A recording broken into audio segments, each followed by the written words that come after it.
अस्सलाम वालेकुम नाज़रीन, मेहरान टीवी न्यूज़ में भलेकार आऊं आहियां पेरिया गुल सबका पहिरीं नज़र हेडलाइंस ते। पाकिस्तान ऐं चीन विच में दहशतगर्दी लाइ ज़ीरो टॉलरेंस पॉलिसी ते इतफ़ाक़। ॿिन्हिनि मुल्कनि विच में बतरफ़ो सिक्योरिटी ताउन वधाइण ते बि इतफ़ाक़ रखण। एशिया में हिक तरफ़नि क़दमनि जी मुख़ालिफ़त, तकरारनि जे पुरअमन हल ते ज़ोर। कश्मीर मसइले ते गॾियल क़ौमनि जे करारदादनि जी अहमियत ते इतफ़ाक़। बीजिंग में पाक चीन स्ट्रेटेजिक ॻाल्हियुनि बाबति पधरनामो जारी। सागटार ऐं चीनी परॾे वज़ीर जी सदारत में पाक चीन ॻाल्हियूं उथियूं। पाकिस्तान पारां हिक चीन पॉलिसी ताइवान, सिंकियांग, तिब्बत ऐं हांगकांग ते चीन जी हिमायत। चीन पारां पाकिस्तान जी ख़ुदमुख़्तियारी ऐं दहशतगर्दी ख़िलाफ़ जंग जी हिमायत जो ऐलान। अमरीकी सदर पारां हिक भेरो ॿीहर वेनेज़ुएला जा मामला पाण हलाइण जो ऐलान। कोलंबिया, मैक्सिको, क्यूबा ऐं खिते जे ॿियनि मुल्कनि में बि धमकी। डोनाल्ड ट्रंप चयो आहे त वेनेज़ुएला जा इंचार्ज असां आहियूं।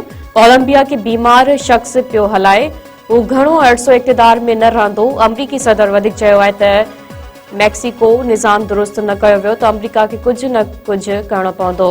क्यूबा किरण जे वेझो आहे, फ़ौजी मुदाख़लत जी ज़रूरत शायदि न पवे। वेनेज़ुएला जे सदर खे अॼु न्यूयॉर्क जे अदालत में पेश कयो वेंदो। निकोलसन मादुरो ऐं संदसि घरवारी ख़िलाफ़ चार्ज शीट तयार। दहशतगर्दी, कोकेन जे इम्पोर्ट जी साज़िश ऐं हथियारनि जा ॾोह शामिल।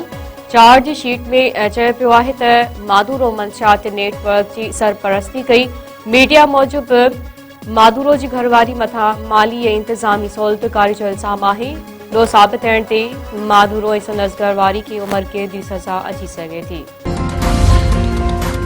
वेनेज़ुएला मथां अमरीकी अगराई ख़िलाफ़ अमरीका समेत मुख़्तलिफ़ मुल्कनि में मुज़ाहिरा। न्यूयॉर्क में ब्रुकलिन हिरासती मर्कज़ ॿाहिरां शहरियुनि जे ट्रंप ख़िलाफ़ एहतजाज।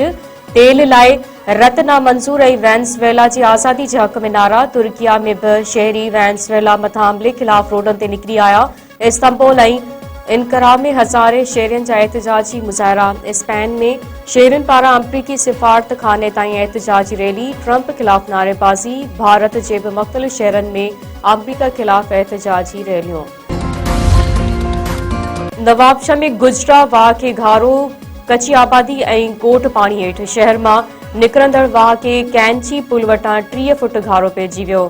कची आबादी समेत मुख़्तलिफ़ ॻोठनि जे घरनि में पाणी दाख़िल। 100 एकड़ फसल बि मुतासिर। वॾी जदोजहद बाद घारो बंदि कयो वियो।